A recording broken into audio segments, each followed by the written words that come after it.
This portion of the news is brought to you by Sun Oil Limited, fueling growth for people. The Bahamas Red Cross Fair will observe its 73rd anniversary this year, and once again the target is to raise $100,000. Unfortunately, the organization has only been able to rake in $60,000 so far. Red Cross Director General Caroline Turnquest maintains funds raised will go a long way in assisting the organization with several programs. We have persons that we go to between Monday to Friday with a hot meal, and we've found that has been a little more challenging for us in terms of keeping that program up and running because of donations. We partnered with Hands for Hunger, who even now are feeling the pinch of it, and so the kind of donations we used to get, we find that we are not getting from them, and so it just means that we have to purchase more of our own stuff, so we have to spend more money to get the same thing done. Well, each year Bahamians look forward to attending the family-oriented event, and Turnquest hinted where she would like to see the fair in the next several years.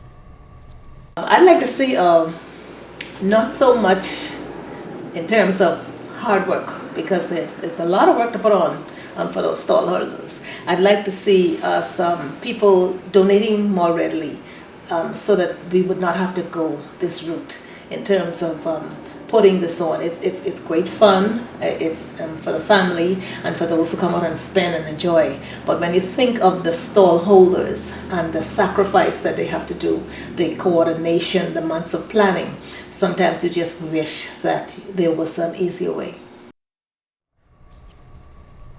A local fraternity has taken the initiative to help the less fortunate in the community by organizing a clothing drive to aid Great Commission ministries. The Iota Epsilon Lambda chapter of Phi Alpha fraternity Incorporated collected bags upon bags of clothing on Saturday. President Dominic Archer noted that with many struggling and so much going on in the country, it is important to give back. The success of the drive went beyond the group's expectation, as they emphasized the items collected were not just rejects.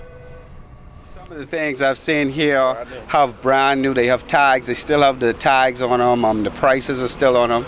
People have done a good job. There's not been a lot of kind of all the old clothes that are not that people will not wear. We've gotten some good responses. We want to thank people for that.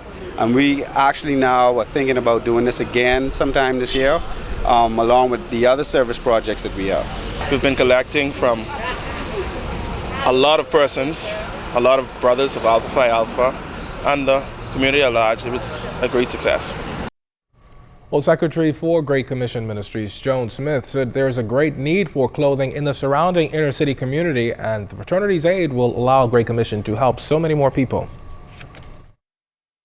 Those of you who have like the clothing in your closet that you're not wearing, or even sometimes you may have some clothes you already worn before and it's still in good condition, we'll appreciate if you could just donate it to us. We're grateful for the Phi Alpha for thinking of us, because they could have brought it to took it to anyone else, but we appreciate it so much. Thank you all so much. All right, well, the 22nd annual North Andros Music and Arts Festival wrapped up yesterday in Nicholstown. Our Julian Gibson was there and tells us it was truly a display of everything uniquely Bahamian. From the straw hats, straw bags, to the ornaments created from products from the sea, Androsians had everything on display during the festival. It's an occasion for them to showcase their talents and reap some financial benefits. These events mean a lot to us here in North Andros, as it brings tremendous boost to our economy. It promotes tourism, it attracts media attention, it shows our visitors how native Bahamian art and craft are made, and it provides opportunities and enjoyment for our visitors and our residents alike. These festivals, like regattas, are permanent fixtures on the social landscape of our communities. They do not only provide an opportunity for social interaction and camaraderie, but they also provide the basis for stimulation of our local economies. For Clara Evans, the founder of the festival, it simply was a smashing success. The artisans are all here, and as you can see, Julian, we don't see this every day in the Bahamas. They got to come to North Andros to see this sort of thing in Nicholstown at Seaview Park.